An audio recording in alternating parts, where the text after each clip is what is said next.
I always liked playing the Byzantines in Age of Empires too, though. Byzantine's probably my second favorite. Oh, video games. I've never Video played games. Age of Empires. Do you like real-time strategy games like No. Command and Conquer, Warcraft? None of that. I've only played StarCraft 2, Okay, and I was terrible at it.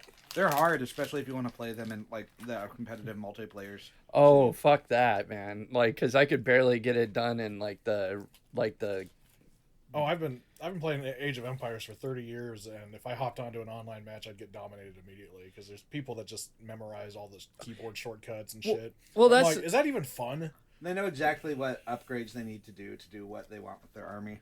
that's the thing is like you look at the fuckers on like I've seen the competitive like StarCraft or Warcraft like and they're just like cuz like they actually train for that shit like it's a real sport. Right. Well, I mean for them it is a real sport. I'm not, well fuck it. Like It's not a real sport. it's not a real sport. Like but they train for it like it's a real sport. But they sit there and play it like it's like fucking hell, dude.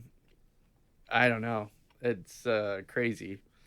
But I could barely get through. I didn't even get through half of the camp, like the first act of the campaign, because I was like, and I was playing like on the. I think it has a very easy mode, Yeah. and I was playing on the very easy mode, and I kept failing the missions.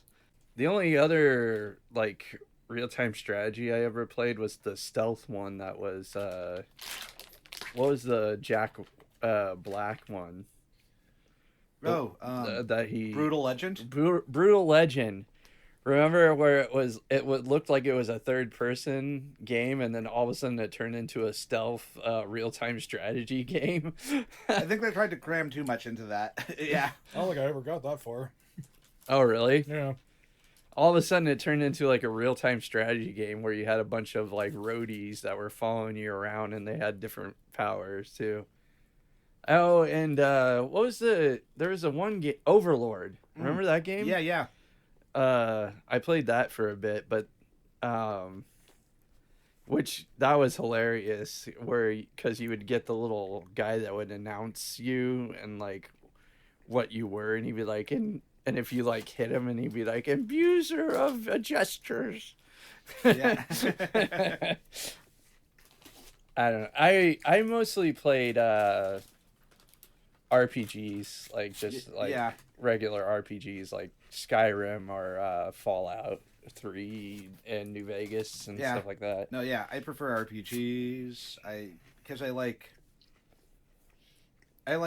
the work that goes into like planning out a build and a character and all that. Yeah. And that making the game like the gameplay parts of it easier because like if you can kind of have a strategy for how you want to approach things.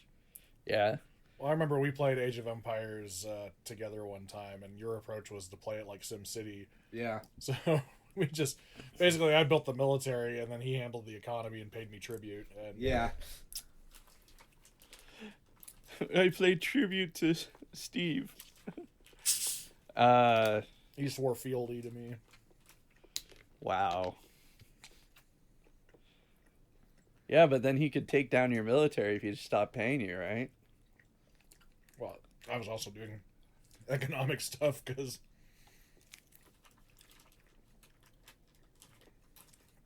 I say I'm good, but that's not true because if I played against somebody online, they would fucking stomp me. But I'm good for like an average person. Yeah. Yeah. I Because remember- we're from Omaha. 70% of everyone's above average. Yeah. I wish, with all these AI tools, like, why the fuck haven't they, like, made video game AI smarter yet? Maybe they have. They could see that's the thing though is they probably could write the software for the AR to be smarter, but then it'd make it almost impossible to play it. You know, like. Well, I think they can make it so, like, the AI can determine your skill level and adjust accordingly. Maybe. That'd be crazy though, because like think about it. If they adjusted accordingly to your skill level, then it'd be like dominating you. Like be like, oh, I'm better than you. Well, I mean, it'd be good enough just to give you a challenge, but Yeah, not good, not brutal enough that it would just like overrun you. yeah. Well, I mean, that's kind of what like Dark Souls and them were trying to do was they figured like people were always playing things on easy mode and not really having the old school challenge of Nintendo and stuff like that.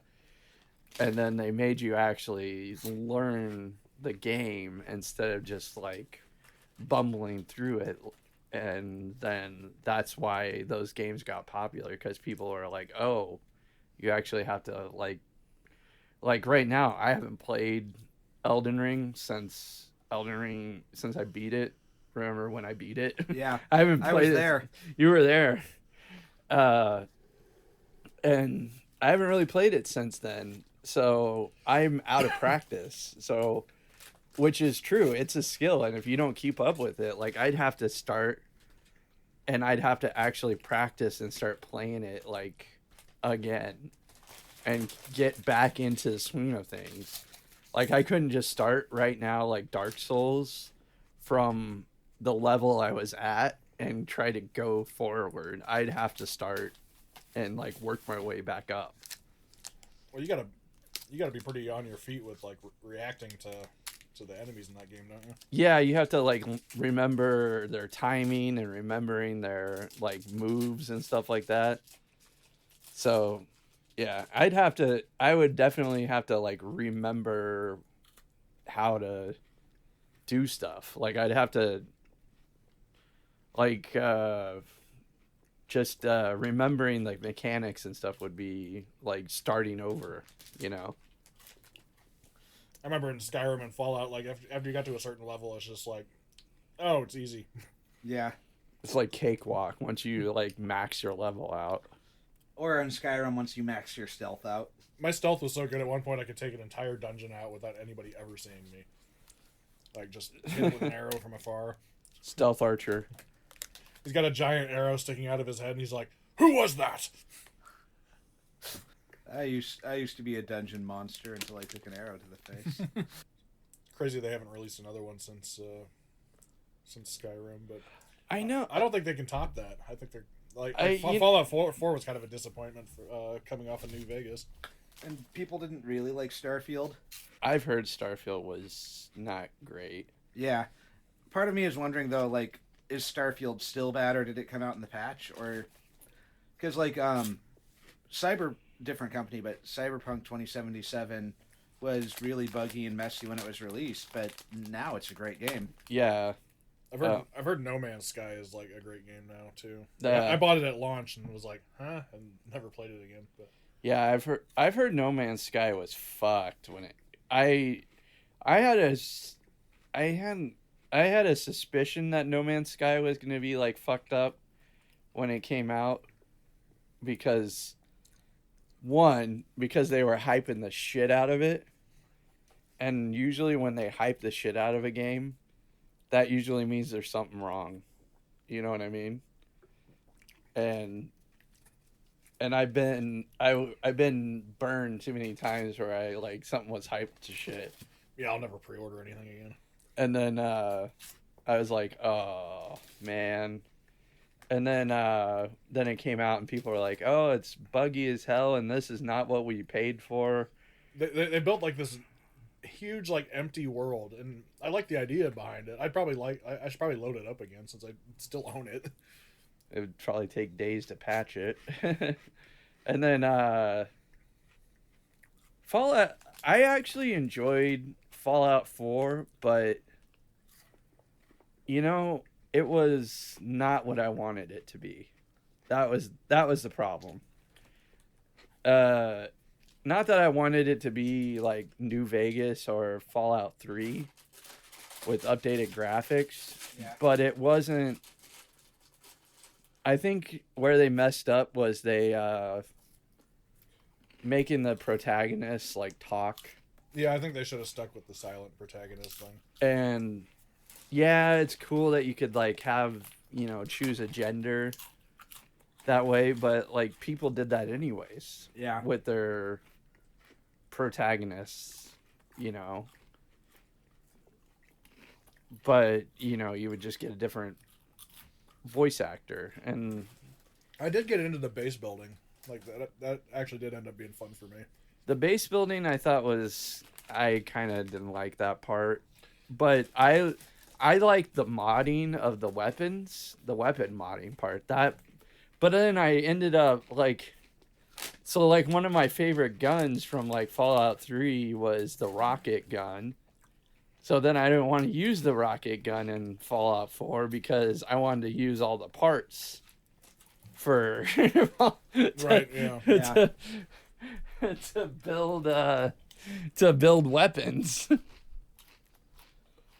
I do appreciate from Fallout 4 that they gave you power armor super early, but then made it so that you couldn't wear it all the time. Yeah, it was more like a vehicle. Yeah. That made more sense. Actually, I do think that made more sense than what they did for the other ones. Because like I remember being annoyed by it, but it was a nice mechanic, I think. Yeah. Like for and then like there was like a certain gameplay curve to the earlier games in the series where it would be like you would just kind of keep going for a while. Jesus, they have a lot of albums. They do, yeah. And you could dump strength and then it wouldn't matter because like halfway through the game you'd get power armor and you would never change it. So I think their approach was interesting, but anywho, since you're looking at the album now, let's get started.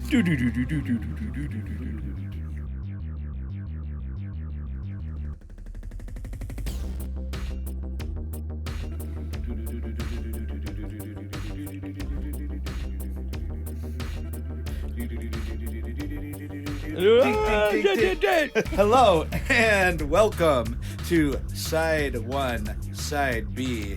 I am Dave, motherfuckers. I'm Steve. And I'm 11-inch Sean. Is that just like a mistake in the at the pressing pant? Yeah, they cut me a little bit too close when I was circumcised. Yeah. An 11-inch record is a circumcised 12-inch.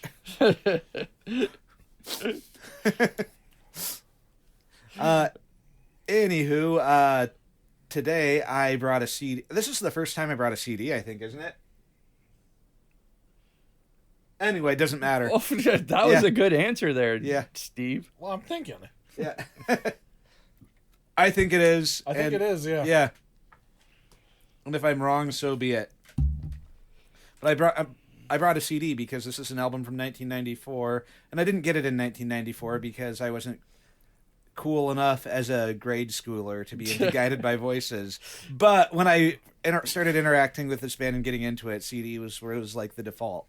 So, today I brought B1000 by Guided by Voices. What do you guys know about that band? Fuck all. Fuck all. Actually, I hadn't heard of them until you texted in our group chat earlier. Same. All right. Says they formed in 1983 in Dayton, Ohio. Fuck me. Yeah, they were a band that was around forever, and this one, B1000, 1994, was when they had to either succeed or basically break up the band to focus on their day jobs. Their lead singer, Robert Pollard, was a teacher. Like, that was his whole thing. He was a school teacher. There's a song from a later album that's about his days as a teacher called Teenage FBI, which is about when one of his students caught him picking his nose. That's hilarious. Yeah. But yeah, they're still up and kicking. He's like 70 now. And he like goes on stage and jumps around and kicks and drinks a whole cooler full of beer. That's funny that like I've never heard of them. God, they have so many albums by them, and then his solo catalog is like also large. He's a prolific songwriter, a prolific writer of short songs. So this has a lot in common with Wire, in that it's kind of kind of arty, kind of punky, really short, like experimental, like nuggets, and then it moves on to something else, but then you really hit something transcendent with a lot of the songs a lot of the time. Wow. When did this guy have time to get married and have 2 children?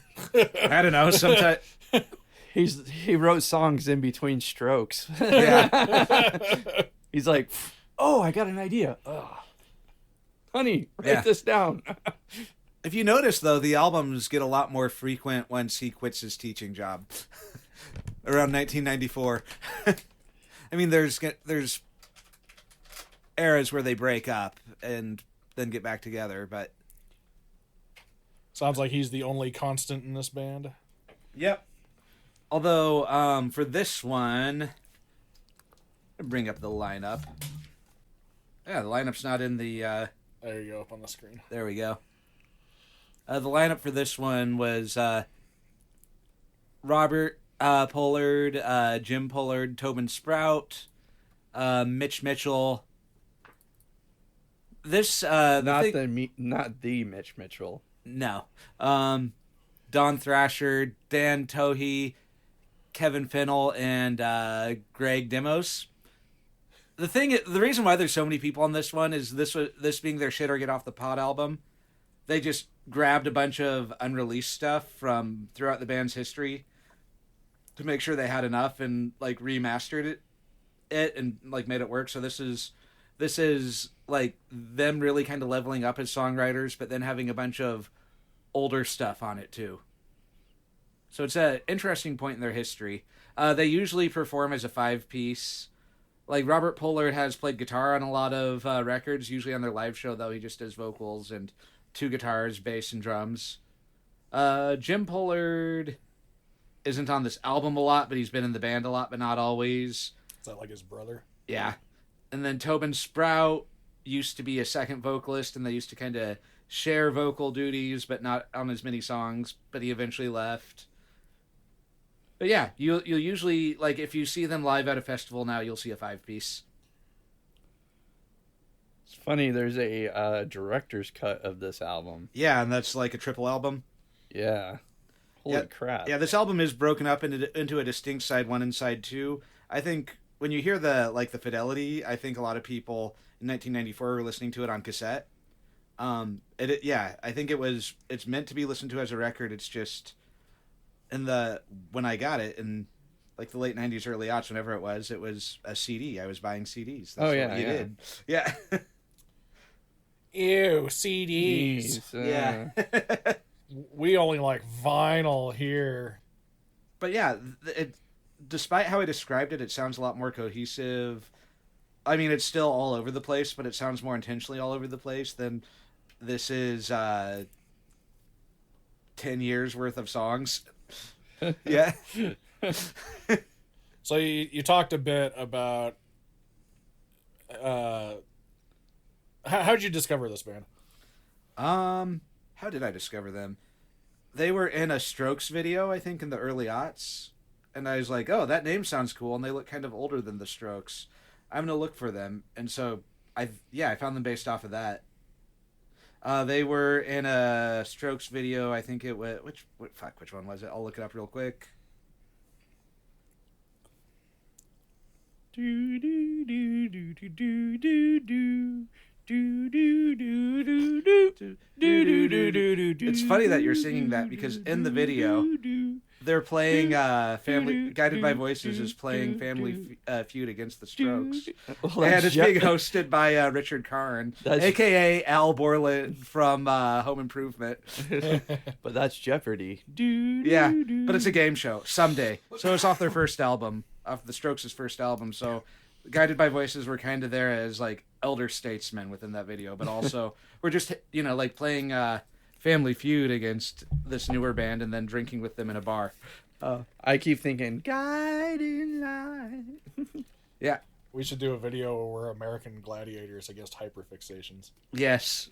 But yeah, like a cool thing about it too is they did write all of their stuff according to what Robert Pollard called the 3 Ps. Punk, prog, and psychedelia. So it's So, if it's prog, how long are the songs? like a minute. Yeah, there you go. Just a dash of prog. Yeah, just a dash of prog. It's drawing more of the experimentation from it than Yeah, I'm just yeah. kidding around. Yeah, these songs are incredibly like. I think the longest one I saw was 3 minutes. Yeah. And that is the exception. Very much so. Who wants to listen to the Sister Mary suite? Not. Oh my god. I haven't listened to the episode yet because I'm afraid of how much of an asshole I'm gonna sound like on that. You didn't come off that bad. Okay. I mean, a diehard Queensryche fan will probably be mad at you, but Fuck Yeah. them. Yeah. they'd be like, he doesn't fucking know anything about Jeff Tate's vocals. Jeff Tate was the best metal vocalist of his time. And this guy is saying that he's not into it. Yeah. Well, you know what? But you should go back to posting episodes on Reddit, because that's what's going to happen if you post it on Reddit. I'll post it on Reddit. Yeah. Queensryche Reddit. Yeah. Hey guys, what do you think of this review? All two Queensryche can suck a dick. all two members of that subreddit will be very upset. Yeah. But yeah, on the first side of B1000 by Guided by Voices, we have 8 songs. We have Hardcore UFOs, Buzzards and Dreadful Crows, Tractor Rape Chain, The Gold Heart Mountaintop Queen Directory, Hot Freaks, Smothered in Hugs, Aw. Yours to Keep, and Echoes Myron. The director's cut has 6 sides. Yeah, it does. Yeah, it's huge. I looked at that. I was like, what the? Have you listened to the director's cut? I have not, because I haven't purchased it. The artwork is interesting. Oh yeah, let's evaluate the artwork real quick. Steven. Guided by the voices. Revved up like a douche.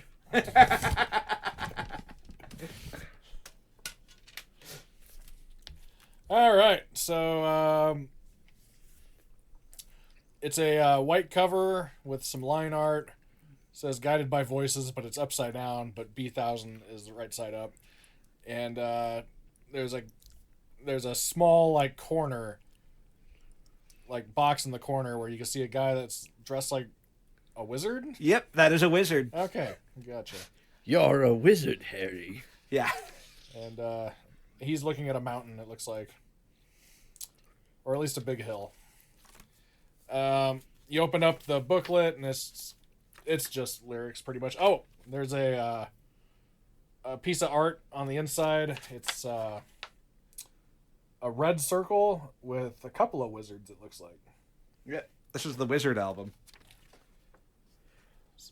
On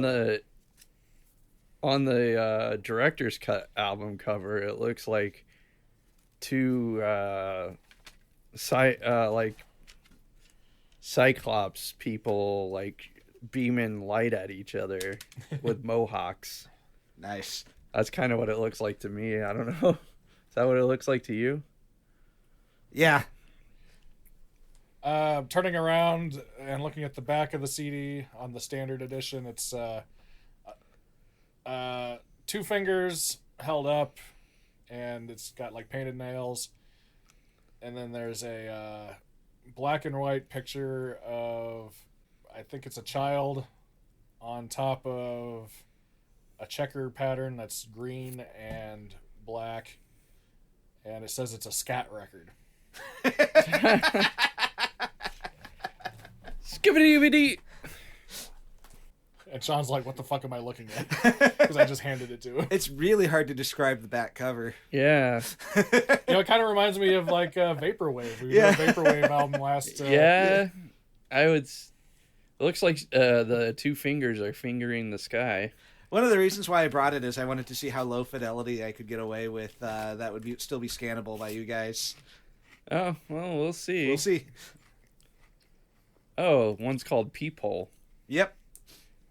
Yeah, I think you named this one as a potential contender for finding an album I don't like. Potentially, yeah. Well, let's see if it's one that Steve hates. I'm excited to find it. I think Steve's actually gonna like it. He just might have a few things to say about the production. Oh, okay. But we'll see. Yeah. But I don't know, listener. Stay tuned. Will Steve finally hate an album that we do? I'm trying to find an album that Steve hates. Well, he hated. I think the most negative thing I've said on the podcast is I thought the production on Jeff Rosenstock's album was a little brick walled. I think that's the most I've. You didn't like Def Leppard.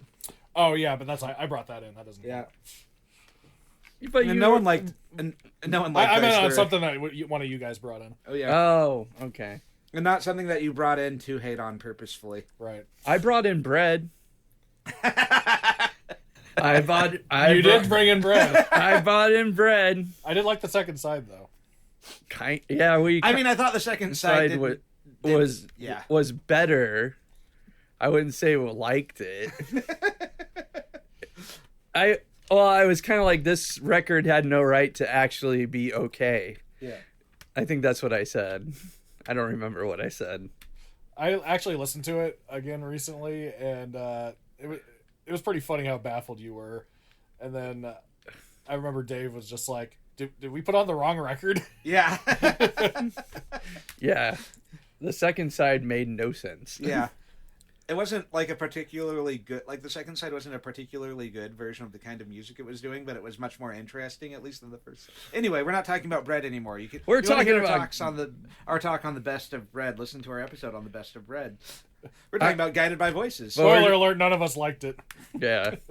We were just trying to find, I did bring in a album you hate, but I need to find another album that you hate. Now you need to find one that you like that I wouldn't like. Yeah, that's the hard part, and I don't think that's going to happen.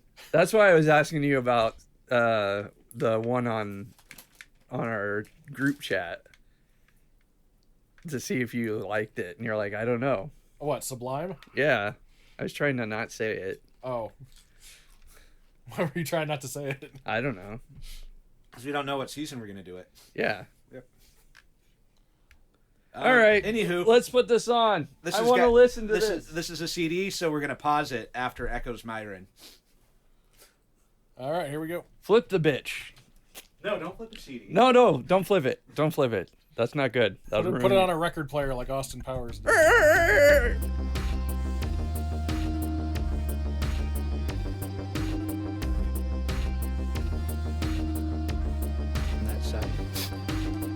And we are back. Overall impressions. What'd you guys think? Steven. That was a good Steve impression. was allergic to it. I gotta take a drink. Hold on. Mega dehydrated. Took All right. a mega drink. So yeah, I enjoyed it. Like you said, it was pretty lo-fi, but I think for the most part it worked. There were like moments in a lot of the songs where I couldn't tell quite what was going on instrumentation wise during some certain parts.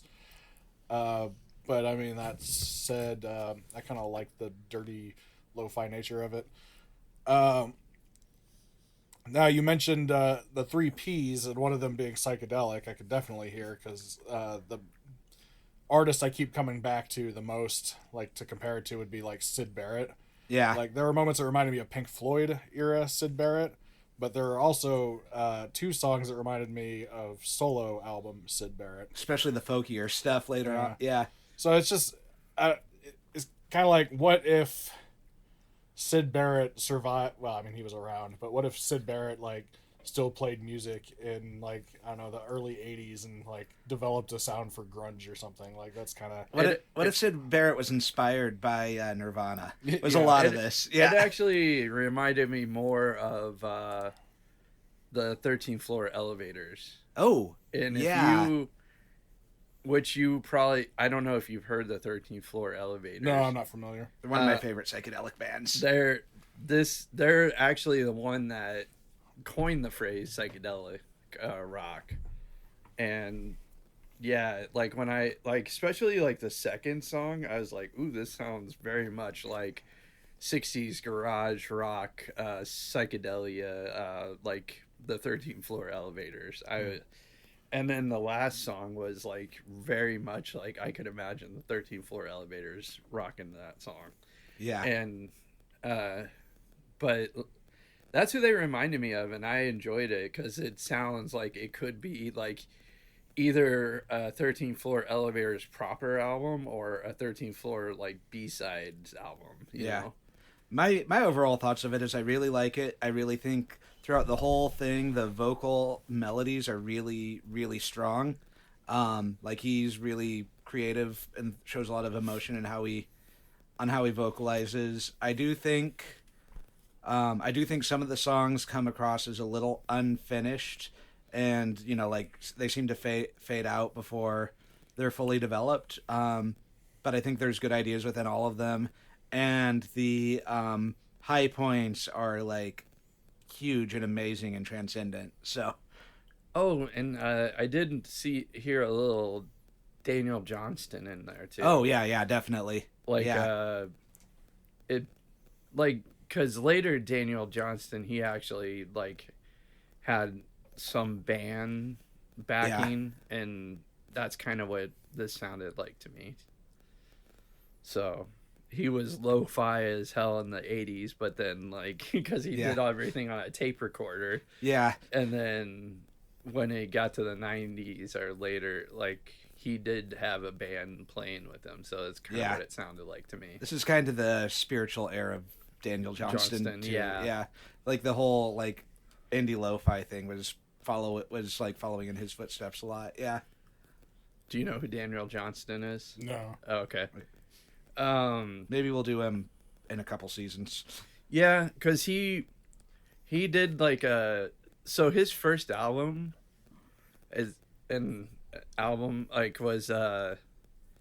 was like he recorded it, like instead of making copies of it, he would just re-record it a bunch of times because well, Jesus, that's a lot of work. Yeah.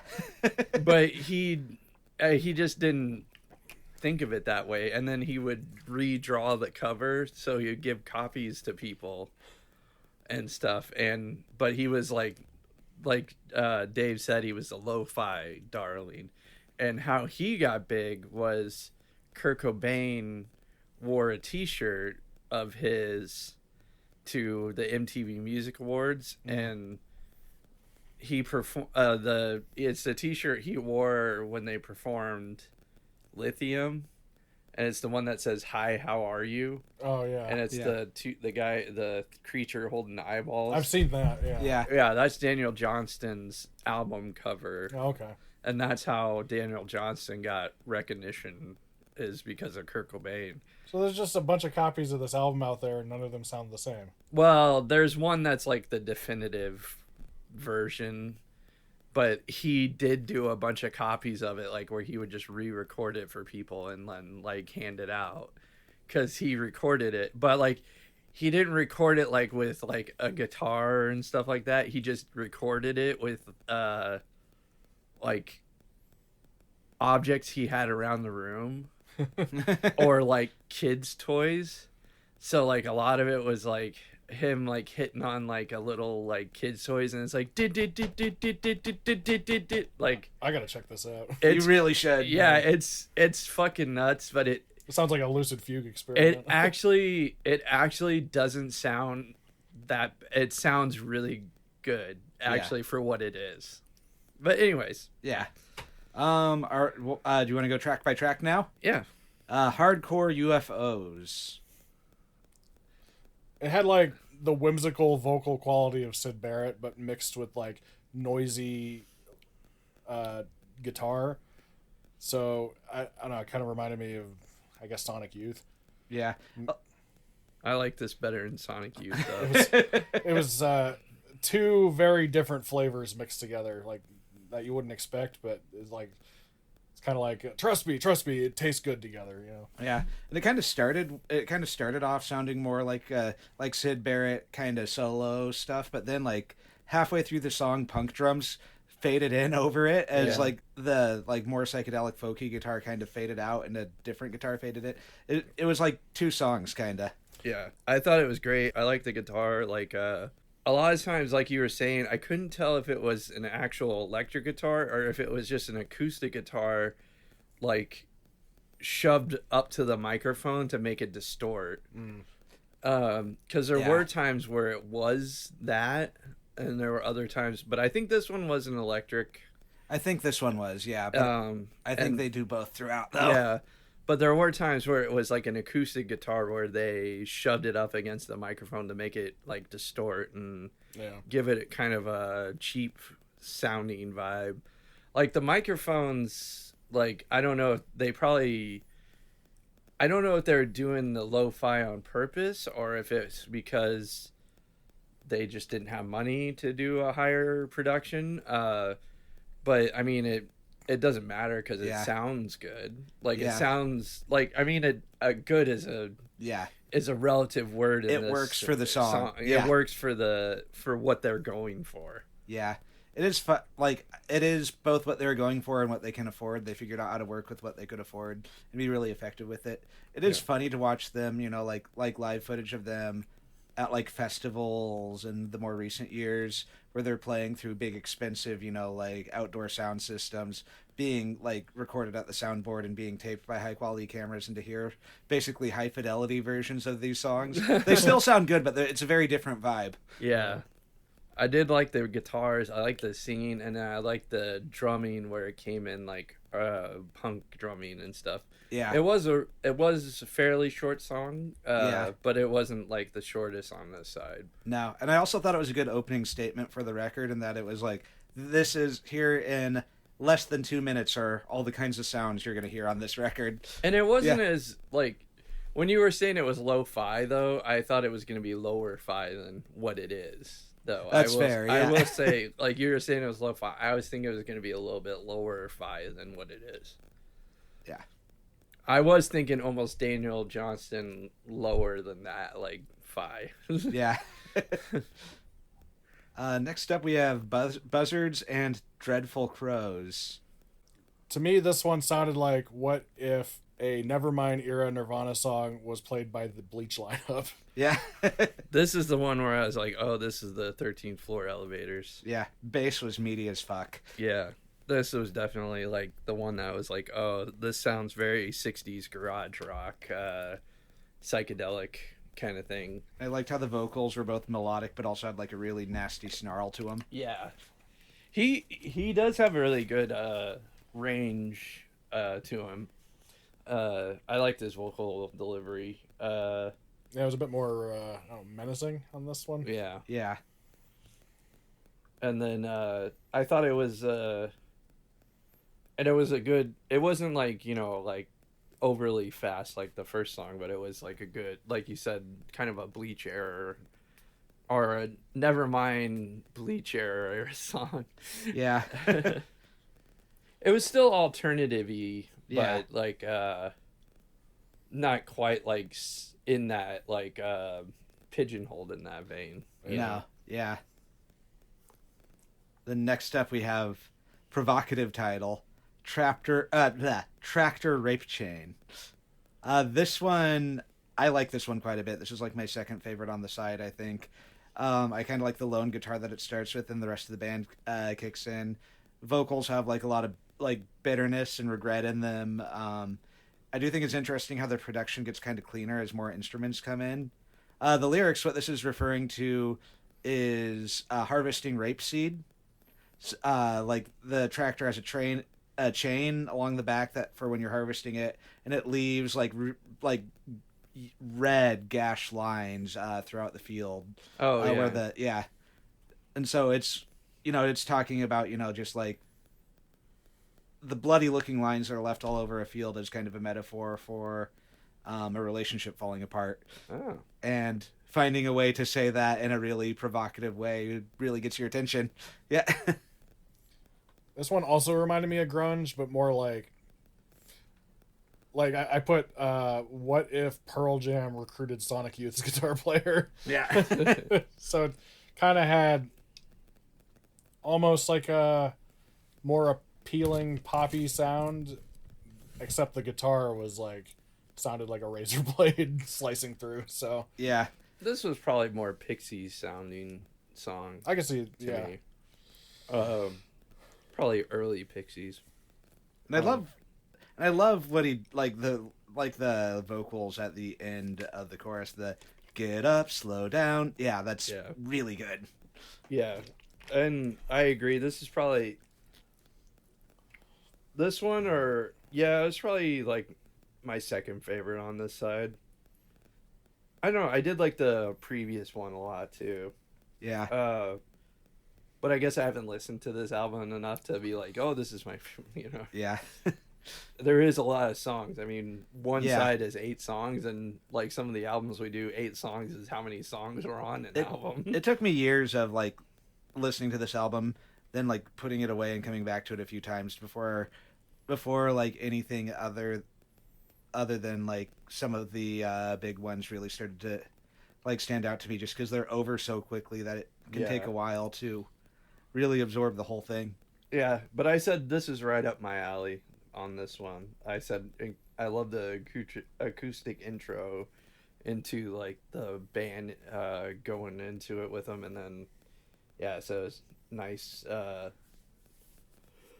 right in my alley. Yeah. And then next up, we have Last Call for Tractor Rape Chain. Any more thoughts on Tractor Rape Chain? Nope. All right. Next up, I think it's a shame that we can't say rape anymore.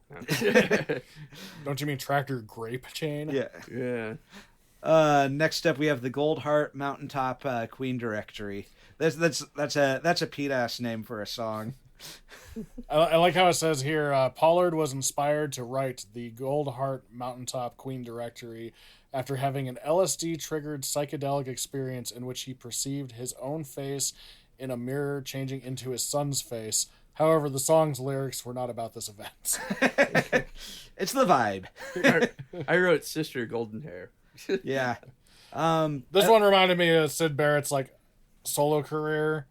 The lo-fi production I thought made it sound very 60s, and I noticed there was like a whistle, or you said might be a kazoo in the background. Yeah. That just kind of pops in, and I'm not sure if it's a whistle or a kazoo. It could be either. yeah. I really like this one. It was chill. Yeah. I do like it how like at the end there's like a fuzzy bass that came in, and then it was like a sing-along. Yeah, I thought this one was a little bit. I like that it was a little bit more chill, and I think his explanation is pretty funny of it. Yeah. I guess I missed that, but I thought it was kind of funny. And then, like I said, I wrote Sister Golden Hair, and then this is where I was like, oh, this one kind of sounds a little Daniel Johnston. This is where I was like, oh, this sounds. Especially when the kazoo came in or whatever that was, I was like, oh, there we go. There's the Daniel Johnston influence. Next up, we have Hot Freaks. I like this one. Nice driving bass line. Yeah. And it was just, that's all I really had for this one. I didn't really have much more. Yeah, I like the sleazy swing to it. I like the kind of like Lou Reed-esque speak singing at the beginning, but then and then it went more into, you know, yelled type punk vocals at the end, and just like that snaky lead guitar that was playing during the fade out. I do feel it ended a little early. I feel like they could have developed this one a little more, but it's a great song. Dave basically said the exact same thing that I put here. Like, I really like the laid back, sleazy vibe of it. Also reminded me of Lou Reed. Probably my favorite on this side. It sounded like... That's my favorite title of this side. Hot Freaks. Yeah. It sounded this like... one is on the house. Yeah. Sounded like Creeping Through the Night or something, you know? Yeah. Next up, we have Smothered in Hugs. And it's the heaviest song on the side. It's smothered, you know, like really... Yeah, really dirty, heavy guitar riff. Yeah. And I like how, like, under all the heavy guitars, the bass is doing some really cool runs. I like this song. I liked this song, and then I didn't really have much else to say because I thought it was just a good song. Yeah. And just when it starts to like at a point it starts to feel like it's okay, it's getting a little repetitive, then the vocals change some and start doing something different, and that's pretty cool. Like he knows exactly how far to push something before like flipping it. I noticed the vocals sounded like desperate, exacerbated, and just kind of, I don't know, exhausted. Yeah. I So, thought like it was smothered. I thought it was. I did think it was funny, the smothered in hugs. So, I did like the title. Yeah. Yours to keep. This one I have very little to write about because it's I just said nice slow Yeah. song. yeah, It's little very yeah. It's a very lullaby. I thought it was funny how the next song like abruptly interrupted it. Yeah. Yeah, it was almost like, okay, we're done with that. Yeah. It's like, oh, just settling into a nice little lo-fi acoustic song, and then oh shit. Yeah. Yeah, little folky acoustic song, and then that gives way to my favorite on the side, Echo's Myron. I could tell. Yeah, cleaner production. I love both the melody and harmonies for the vocals. One reason why this one especially stands out to me now is there's that bridge section, which is men of wisdom and men of compromise, men of weak flesh and an armored disguise all fall down. And that, sometimes when I'm watching the news and seeing like the little weasels who control our lives and tell us what to do and tell us better things aren't possible, they're all going to fall down. Yeah. Hopefully sooner rather than later. Yes. Or they'll just take a big dump in their pants on live TV. Yeah. Men of weak flesh in an armored disguise is such a great way to say it, too. Yeah. Their Wikipedia page keeps comparing this album to like the British Invasion, and this is the only one I really heard that on. I thought this one sounded very 60s as Yeah. well. Yeah. Probably the most accessible on the album too. Like if you were to show like a normal person something from this album, it'd probably be this song. All I'd you say. normies out Yeah. there. There's something on the other side that I would show a normal person first, but yeah. Okay. We'll get to that. I thought it was a really good song too. Yeah. I thought it was my favorite on this run Yeah. as well. I think the second song and this one were like my two favorites on this one. But I did like the whole side as a whole. I don't know. It didn't sound that lo-fi to me, but like I like stuff like this. I mean, for like 1994, is it like label backed? 96, right? Yeah, 94 for this one. Oh, the label is Scat. Yeah. Yeah, indie label, so. It sounds a little lo-fi, I'd say, for 1994, but I mean, it's enjoyable. It's not lo-fi in the unlistenable sense. Yeah. Where all you can hear is like the bass. Right. Yeah. And someone screaming in the background. Yeah. It's not like as lo-fi as like, I don't know, Black Flag. Yeah. Oh, I should bring you guys like when we do something the Coltrane episode, I should bring in this one that I bought for Record Store Day. It's a preview of. We'll just listen to one song, but it's a preview of a release that's supposed to come out this year, and it was this guy who did a bunch of pirate recordings of John Coltrane back in the 60s, and he did it on a home recording device that was a little reel-to-reel that he like hid up he'd wear a jacket and he hid it up his sleeve, and he had the microphone like on in his hand or something like that. It was a miracle anything got bootlegged before the cell phone era. But Yeah. but yeah, it sounds like it. It's like lo-fi. That's what I find crazy about Charlie Christian is any like profession. He never got to do it professionally done like recording of like his solo work. So it's all just like bootlegs of him at the club, basically. So Yeah. kind of the same. Kind of the same lo-fi. Yeah. Yeah. All right. Yeah.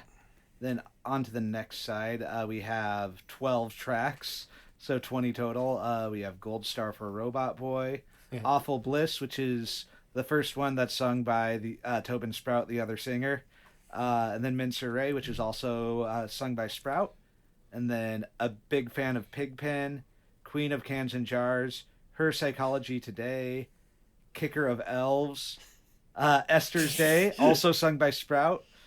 He sings 4 songs or to 3. Demons Are Real, I Am a Scientist, Peephole, and then the last song, which is sung by Sprout, You're Not an Airplane. All right. Oh, you can't. I like the titles of a lot of those. Yeah, Kicker of Elves. You can't tell me what I'm not. Yeah. Fuck you, Sprout. I am an airplane, Tobin. What are you gonna do about it? I like the song "People." People, yeah. Is A Big Fan of Pigpen a reference to Peanuts? I'm not quite sure. Might have to look at the lyrics again. Be funny if it was. Are you a big fan of Pigpen? Yeah. I get, like of all the Peanuts supporting characters, he's one that I like. Not one that stands out to me especially, though. I like, there was the funniest joke that they did in the new movie, the Peanuts movie that they did, I don't know, probably 10 years now. Yeah. The school's fire alarm or sprinkler system went off and it washed Pigpen, and he was dancing with one of the girls, and so the stink marks went away, and the girl was like, "Who are you?" Yeah. And so I was like, "Oh, that was a good one." Yeah. I like one of the track titles on the director's cut, Death Trot and Warlock Riding a Rooster. Yeah. Here come the rooster. Maybe sometime for a season finale or for a live show we can do the director's cut. We'll bring Clayton. We'll get him tired of this band as much as we got tired of Jerry Cantrell. Yeah. That was a long. It is funny to hear our attitude towards the record shift in real time for that one too. Yeah. I feel like I've been listening to Jerry Cantrell for fucking years.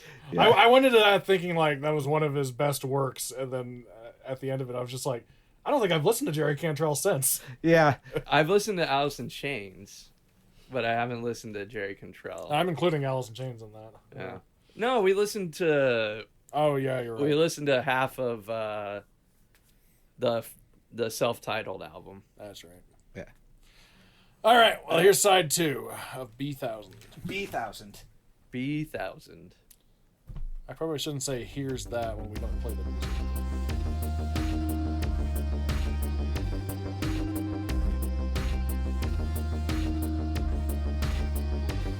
And We're back from side 2. What did you guys think of the second side? This side was a lot more experimental Yeah. than the first side. There were a lot more raw moments. I noticed the playing wasn't, not that it was perfect all the time on the first side, but on this side I noticed there was a lot more discordant instrument playing. You could tell this side was when they put in their old songs. With a few exceptions, but yeah. This was a lot of their older songs because they're I got cat hair flying at me. Yeah. Hey, Flexo. The unofficial 4th member. Yes. Poke. But yeah, I could tell this was where they put all their older unused songs was at the back half. But that didn't mean that it wasn't good. It was just this was where the experimental stuff was. The first side was a lot more accessible than this side was. I mean, there were moments that were pretty accessible on this side, but there were a lot of really weird moments on this side. Yeah. It was interesting. Honestly, I liked it all. I didn't care. Yeah. I liked it. Yeah. strong album all around. Yeah. But yeah, it gets a little weirder in the back half. But usually that's what a band does, like, because they know a lot of times people won't make it to the back half, so they're like, we can put our weirder shit for our real fans. Yeah. So I thought it was good. Yeah, it's a strong album. It was the one that made it so Robert Pollard didn't have to go back to his day job. So it did take off for what it was, and this is the one that really put Guided by Voices in the your favorite band's favorite band type of territory. Yeah, I can see that. And I can see why, and it's funny that I've never heard of them. Yeah, it just seems like a weird fluke that you never heard of them before this. Yeah, I know. Yeah, I'm surprised I've never heard of them. Like, I wish I had, actually. Yeah, they I was already into them at this point, but they came up organically into my Pandora station without me putting them as one of the prompts, just in the neighborhood of what I was listening to. So surprised it didn't come up for you too. Yeah. The AI knows you, Dave. Yeah, the algorithm. Yes, Al Gore's rhythm knows you. Yeah. His rhythm was with what's Tipper Gore. Tipper so Gore. I don't Not really anymore. Yeah, I don't want to be in any kind of rhythm with Gore. Yeah. Steve, did you have any thoughts, or do you want to go track by track now? I think I said everything I wanted to. Okay. First track, Gold Star for Robot Boy. I thought it had a really funny title. Yeah. The playing on this one was like rough and imperfect, which I think fit with the subject matter. Yeah. This one kind of reminded me of Oasis, but this would have predated Oasis because this album came out in their first year, and since it was mostly older stuff. Yeah. This one, actually, you know what it reminded me? It was like Green Day meets Jonathan Colton. Oh, yeah. Because the title and then like the kind of the singing was a little Green Day-ish. Yeah. Yeah, 94, that would have been when Dookie came out, but Green Day was already a band before Dookie, so yeah. Oh, maybe, yeah. They would have already had like Kerplunk. Kerplunk and... 1,000... whatever they're fucking... They're indie ones, yeah. But yeah, I thought it was a good song. I was like, oh, this sounds like something Jonathan Colton would have sung, you know? Yeah. I wouldn't be surprised if he'd covered it at some point, but yeah. And then next up we have Awful Bliss. I could tell it was a different singer. Like, Sprout's voice is pretty different from Pollard's. It's almost I was saying, like, I was thinking George Harrison-esque. Like he has a different tonality to it. I liked his tonality. Yeah. Yeah, I like the acoustic folky vibe of it, but the vocals and the subject matter, there was like a slight bitterness. Yeah. This sounded like a stagnant relationship or a breakup type of thing in the lyrics. And I like it when pretty sounding songs have bitterness and like a little bit of ugliness to them. Yeah, this one was also a bit cleaner in production than a lot of the rest on the side too. Like really made it stand out. Yeah. And then next up we have more Sprout with Mincer Ray. I like this one. I like the riff. The bass sounded really good. I do think though they could have turned up the guitar solo at the end because the bass was kind of drowning it out. Yeah. I thought this one had a pretty cool swagger to it. Yeah.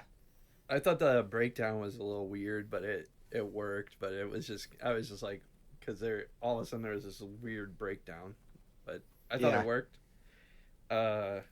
And like it was also me like getting used to the different voice. So I was kind of, I mentioned that his voice has a higher range than the other guy. So, the Pollard's, yeah. Yeah. So yeah, that was all I had to say about it. Then next up we have kind of the weirdest left turn on the album in my opinion. Yeah. Yeah, big fan of the Pigpen. had like started out as kind of like a blues shuffle type thing, and I liked the wordplay in it, particularly the line the popular mechanics are at it again. This one reminded me the most of the Beatles. Yeah. This was like Piggies by the Beatles. Yeah, well, then that end part sounded like the Sgt. Pepper's band getting hit by a train. Yeah. Yeah.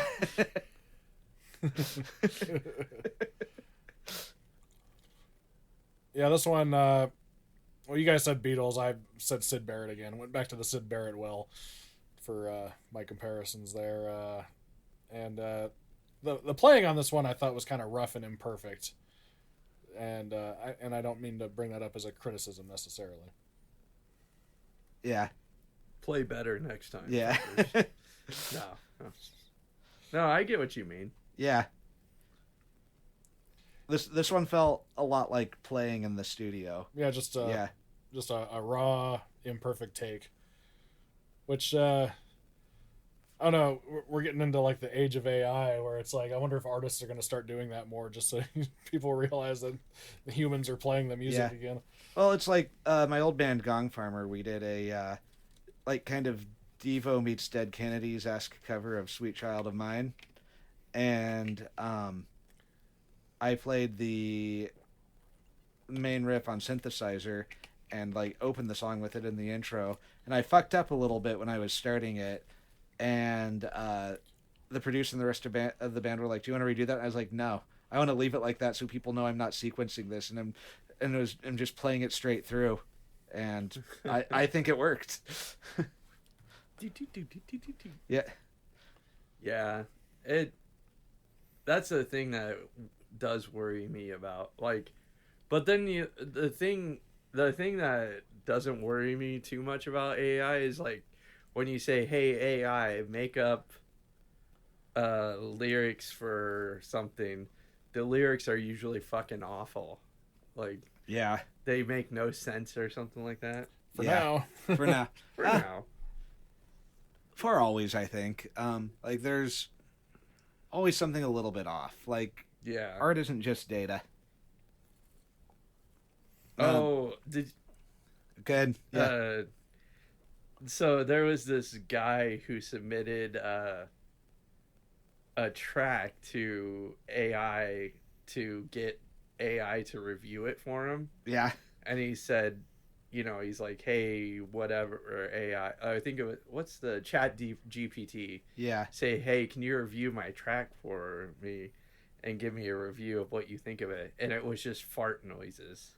And chat GPT gave him a review, and they said it was like unconventional, and it was like, but it has a very 80s 90s sound to it. and then the guys that I was watching it played it, and it's just literally and they said it was like nice ambient music for someone to fall asleep to. But it was like chat GPT couldn't like say it sucked, No. Well, that's very unconventional. Yeah. So there you go. So it's like at Airheads when Pip's like, when they said Pip's farting on a snare drum for a song. Our single could be Pip farting on a snare drum. I'm not farting on no snare drum. Yeah. Next up we have Queens of Cans and Jars. I really like the forward momentum the guitar riff gave it. I noticed that the two guitars were playing something different, and they played off each other in a way that I really liked. Yeah, good back and forth, kind of television-esque. Yeah, I said I really like the guitar, the lead guitar on this one, and this one was like the most 60s sounding on this side, I think. Yeah. It was very, besides the Pigpen one that I said sounded like the Beatles' Piggies. Yeah. But it was, but that one had like a nice lead guitar to it. Yeah. That's all I had on that one. Yeah. And then next up we had Her Psychology Today. This was probably my favorite song on this side. This one was good. I liked how it like bookended it with something that sounded like it was a different song and then kind of rolled in. Yeah, the intro and outro sounded entirely different than like the rest of the song. And the rest of the song had a vibe that I can't quite put my finger on. This one was the proggiest song on the record. Just kind of like it did like the bass was doing kind of a Yes type thing. Yeah, I just like, I don't know. It was I liked it. Yeah. Dave's wandering away. Yeah. I'll be right back. He needed another beer. Do you want us to move to the next song? Yeah, get the next one started. Kicker of Elves. This one was This one was stupid. it was silly. It Very was silly. I just said not much to it. Yeah, there's like it really leaned into like the like a different part of prog rock, not necessarily the musicality like with Her Psychology Today, but just like the fantasy imagery, because it wasn't just elves that were being talked about. It was this one leaned full into the fantastic. Yeah, it was just like Kicker of Elves, Kicker of Dee, Elves. dee, dee, dee. I was picturing him going around and kicking Ronnie James Dio in the face. Yeah. Rest in peace. Rest in peace. Rust in peace. But yeah, there was a good stomp to it too. Yeah, I mean, it was fine, but there was just not much to it. No. It was just silly. Yeah. Yeah. Next up, we have another Sprout song with Esther's Day. This one tricked me into thinking it was going to be this chill acoustic song. Then suddenly there was like this sequenced synth part Yeah. that he was like talking over. And then it switched back to acoustic. So Yeah. didn't give you a chance to like settle in. The sequence part almost sounded like a rhythm setting on like a thrift store organ. Yeah. Yeah. Yeah.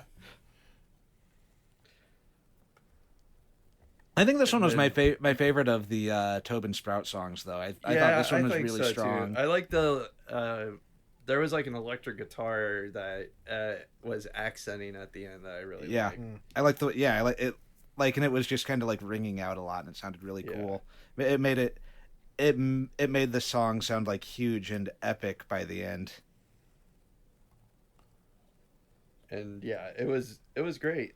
Like you said, this was probably my favorite Sprout song, but it was probably my second favorite song on the side. Yeah, I think mine too. Yeah, it was really strong. It was really cool.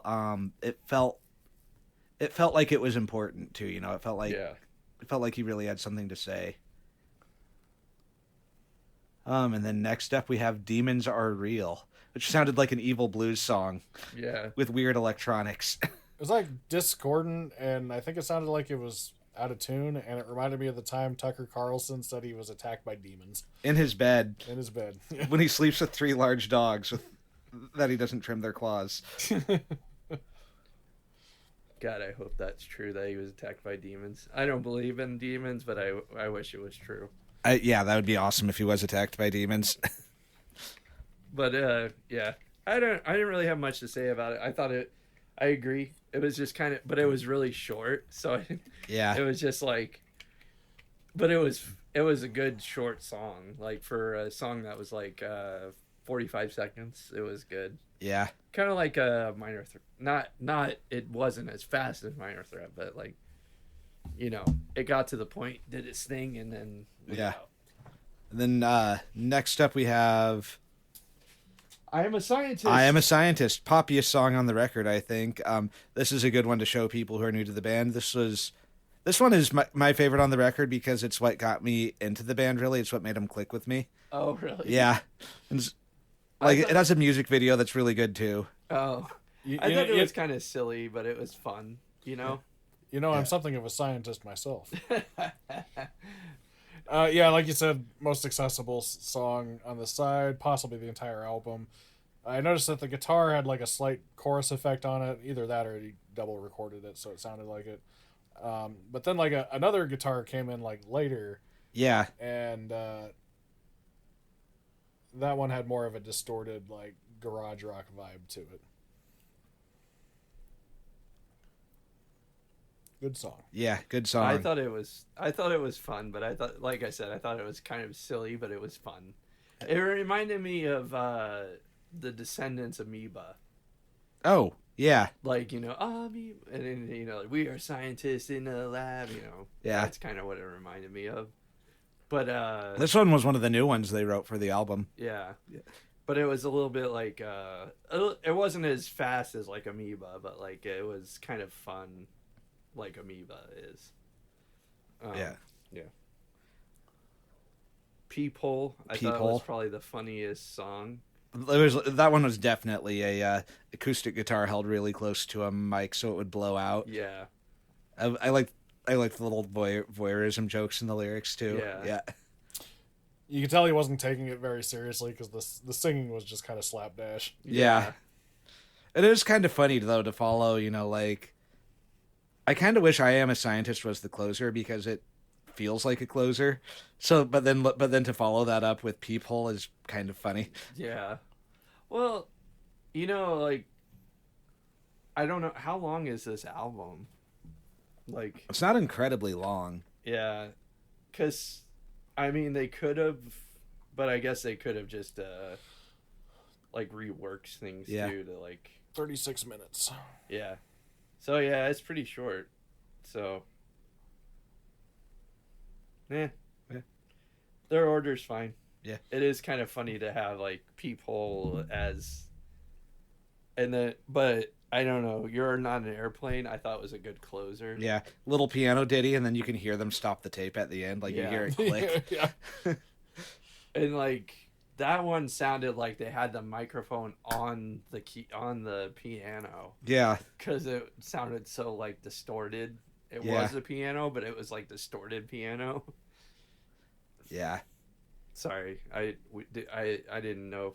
Did you say anything about people, Steve? Yeah, I said what I needed to Yeah. say.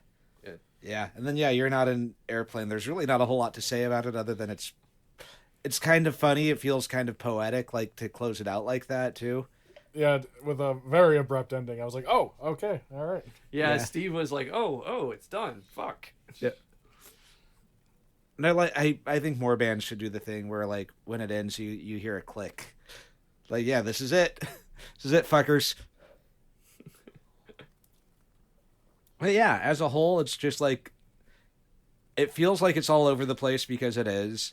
It almost feels like a compilation because it was recorded over a long period of time, but it also feels weirdly cohesive. Like it feels like there's a purpose to it and there's an intentionality to it. And I like it that it just lets the tension sit between like it being a cohesive album and it being a slapdash compilation, and it works, and having it work as both. I think it's weird that the director's cut starts with "Demons Are Real." That is a weird choice, yeah. What does it end with? I'm curious. Some of the songs on the director's cut are off their next album, Alien Lanes, too. So it's My Valuable Hunting Knife. yeah, that one's from Alien Lanes. Hardcore UFOs isn't until like side 5. Yeah. Wow.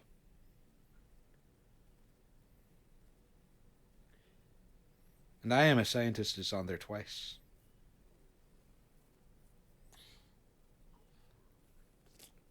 Yeah. I'm on the Wikipedia page right now, like reading about how they recorded it, like just on 4-track machines, like in their garage, and they basically used a lot of like demo takes of the songs, and purposely chose to use inexpensive recording devices, which initially was just a matter of money, but they eventually was just like, oh, we like the sound. Yeah. It's kind of like I don't know, when you read about Norwegian black metal, or like, bring me your shittiest microphone. Yeah. But yeah, this is an album that I like too as a middle-aged guy who makes music, because that's what this is too. Yeah. Yeah. It's it was interesting, I guess it was a choice to be like as lo-fi as it was. Like they could have made it not as lo-fi, but I think the right thing was what they did. Yeah. It kind of reminds me of like the process that we used in Lucid Fugue, where we didn't really sweat it too much. We just kind of let it out and let it happen. Yeah. And not every moment was perfect, like music wise. It's probably very cathartic to make. Yeah. Well, it reminds me of when I was reading about like the filmmaking process of Manos: The Hands of Fate. Yeah. Where he bought like the clippings that they use for major film productions. So sometimes when they went to go film something, there would be the film had already played out. Yeah. Because he didn't even know how much film he had. So if it had 100 yards of film, it had already be done by the time they started filming. Yeah. It's almost like that's the sound they were going for. A band that bought the clippings from major records that were produced, where they just bought what was leftover scrap, so not everything would sound the same or be like the same tape quality. Yeah. Yeah. Oh, and I like it too how they did work a lot with older demos and cutting them up and putting them back in order, because it's almost like they're sampling themselves. Yeah. Then playing new tracks over it, but using cheap 4 tracks that match about the quality of the older bootlegs too. Yeah. Yeah. It's a good DIY feel to it. Yeah. It also is a some of the bitter and more melancholy songs, Tractor Rape Chain, are good for sitting on the roof and having a cigarette when you're feeling bad type of music too. Or playing football on the roof. Yeah.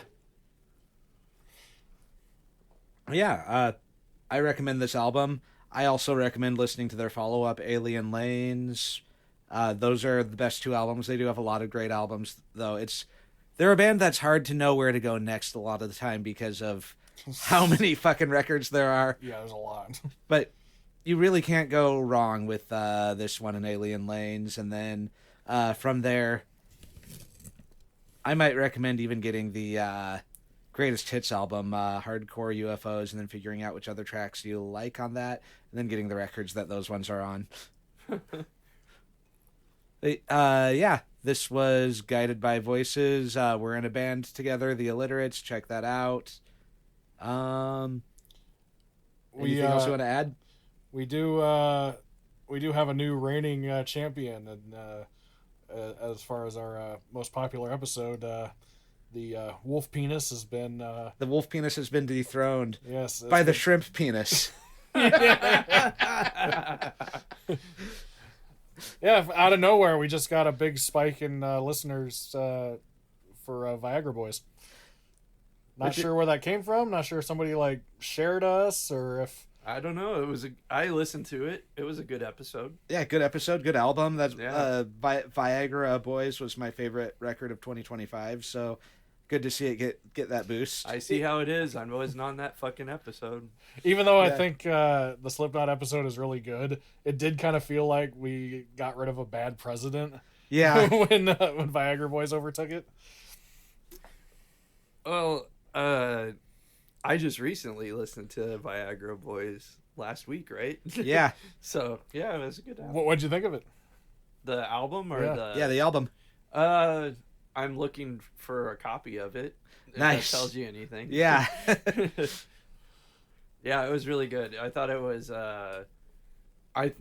it was funny because I listened to the episode too, and there's the one song where he says, "I subscribe to your mom's OnlyFans," and it's and Steve even mentions, "Oh, I wish Sean was here because he has a song he wrote, a line very similar to that." Yeah. Because I wrote a line that says, "My wife's OnlyFans is on sale." Yeah. My favorite part of that episode is when Durrett gives you shit for when they asked if you listen to any new music and you said Sparks. Yeah.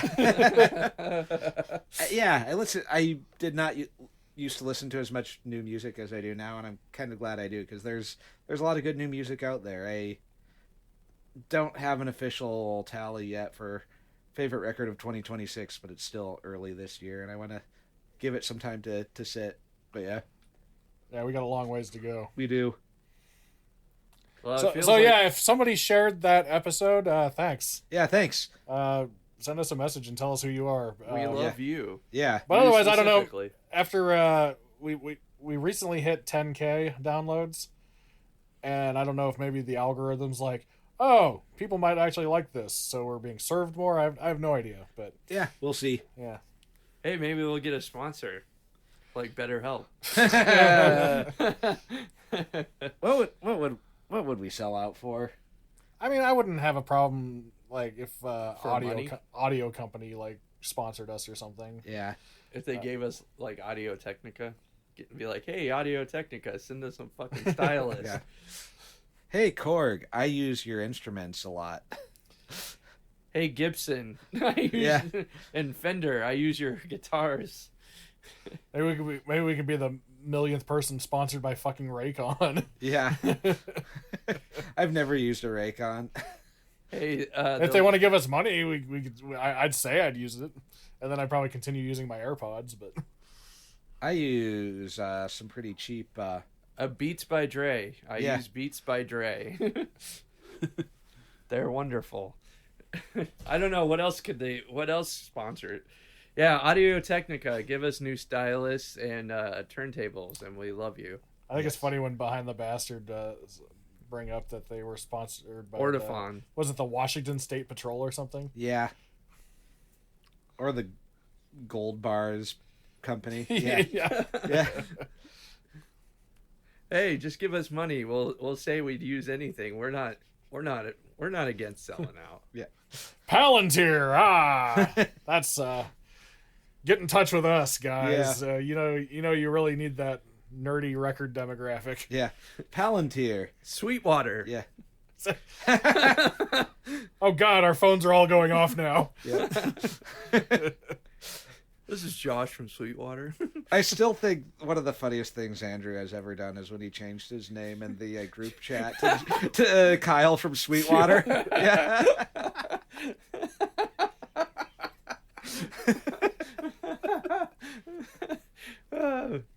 Because I fucking hate when they're like always like, hey, I saw you got a microphone, you trying to do some lead vocals or something? Is there anything I can help you with? No! I bought a microphone online so I don't have to deal with you fuckers. Yeah. How'd you like that pack of strings that you bought? Need some more strings? I bought a fucking pack of strings. Yeah, one time I actually did answer the phone and I talked to the guy for a while, and he didn't try to like sell me anything, so I don't know if he was just bored or. I know it's their job and I know that that's what they're supposed to do, but it's just like they're like, oh, we're your sales tech, and it's like, dude, I don't care. Yeah. I don't need a sales tech. I do a ton of fucking research before I purchase anything. And most of the time, if I'm buying a guitar or an amplifier or something, I don't do it online. I always feel like Ron Swanson when he was just like, I know more than you. Yeah. Well, and then it's oftentimes like if I'm buying something online, it's like, oh shit, my power supply broke and we have a gig next week. Yeah. Yeah. I buy I'm never gonna buy a guitar online. I'm never gonna buy a amplifier online. I'm never gonna buy those kinds of things online because I want to feel them. I want to play them. Yeah. Because if I play it and I don't like the feel or whatever, it's like, because like, for instance, the last guitar I bought, I knew I wanted a hollow body, but I went in there and I just tried a bunch of them. Like I even tried Gretches. Like I tried a bunch of them. Yeah. And I like the 335 that I got was like the one that spoke to me. Yeah. I do love that. I do love the sound of the 335 because it sounds both like a hollow body and at the same time a Les Paul. Yeah. Well, I tried other 335s in there, and there were ones that were even more like than that one, and I didn't like the feel of them. Yeah. And I didn't like the tone of them. So it was like even ones that were the same like brand and the same model, I didn't even like the feel of them. So it's like, imagine buying that online, you get it, and then you get it sent to you and you're like, I fucking hate the feel of this thing. Yeah. You know? So I don't know. Imagine buying a custom shop online. I've only bought cheap guitars online, so. No, I'm just saying, like, let's say you're like, oh, I'm gonna buy a custom shop online. It's like, no. When I bought my Tonica, there was no trying that in person. No. I know. Well, the collector's stuff you do have to get online sometimes too. Like, oh, this is from the Soviet Union from 1981. Like, you're not going to find that at a local music shop, so I get that, yeah. But, okay, did you spend, like, thousands of dollars on it? Probably like 400 shipped. Yeah. Something like that. I don't know. How much would it have been if you weren't shipping it from Eastern Europe, too? I think shipping was a big cost part of it, because I think it would have been a lot less if shipping wasn't part of that. Yeah, if you could have flown to Russia. I bought it from Russia the day they invaded Ukraine. So it made it through customs. Yeah, I was like, oh, there's probably a 50-50 chance that I ever get that, but no, it took like a month. Like, it took a long time for it to show up, but I eventually got it. But I mean, like, I feel like that's different. But you get what I'm saying, like, with. Well, when I bought my my Heritage, I mean, if I was going to spend $2,000 on a guitar, I was sure as hell going to play it first. Yeah. So it's like, I'm not going to sit there and, like, buy something like that online. Yeah. I'll buy a microphone online because but I know the Shure microphone that I bought online. How do you know that microphone's feel is any better than? Because it's $100 fucking microphone. It's fine. Yeah. I don't know. I don't know. The fucking stand sucked though. Yeah, it did. That lasted, what, 2 months before it started fucking up? I think it was fucking up like the day you set it up. I know. I like it that I bought my mic stand from parts at different local, not local because some of it was Guitar Center, but like, you know, like finding the perfect gooseneck, the perfect round pole, and then the perfect clip for what I wanted to do. He does like a round pole, let me tell you, ladies and gentlemen. The round base to the pole, yeah. A round pole is good for the gooseneck. Yeah. Well, it's good for putting between a bunch of keyboard stands, rather than like the tripod. It's not getting better there in the description. Yeah. All right, we're all in a band called the Alliterates. If you liked this band, you would probably like the Alliterates. So you can check us out on. Well, check the description for more information. We also write our music according to the 3 Ps: punk, progressive, and psychedelia. Yes. Sure. Yes. Sean's OnlyFans is on sale. Yeah. I just sell feet, so. Yeah. And pictures of his dog, Ziggy Crop Dust. And penis. In penis. And furs. Anywho, catch you on the flip side. Fuck off, guys.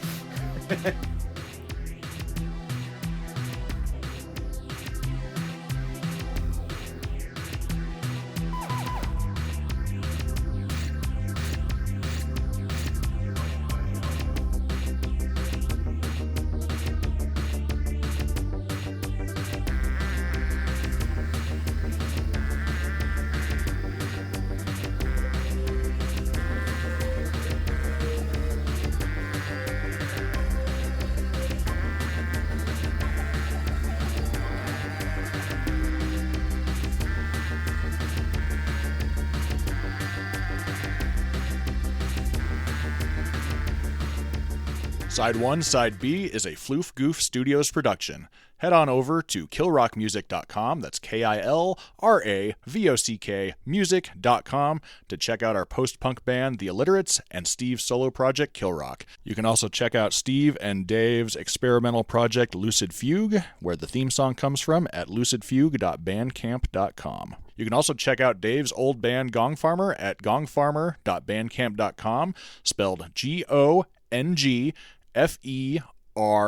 GONGFERMOUR. You can find each of us on various social media platforms. Check out the description for more information. Thanks! Lick my love pump. This music really makes me hate the centralized bank. Sunday morning. All hail to Sean. All hell to Shaw. Don't forget to subscribe to the official Doctor Who YouTube channel. Doctor Who. Hey, the TARDIS. What the hell was that? What the hell is that? What the fuck was that? Puskadu is German, yeah? Not really. No, they're from Minnesota. 1,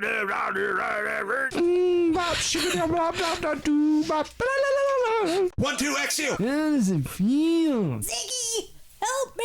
This ain't your papa's Black Sabbath. We ain't dinosaurs now. Somebody once told me the world is gonna roll me. I ain't the sharpest tool in the shed. You knew right away. Got hit by the lights. Yeah. Rev up like a douche. Where the fuck is the beefy bag? Sir, you're just a lieutenant. Shut up. I got them wolf penis blue, yeah. Satan! Satan! Burn!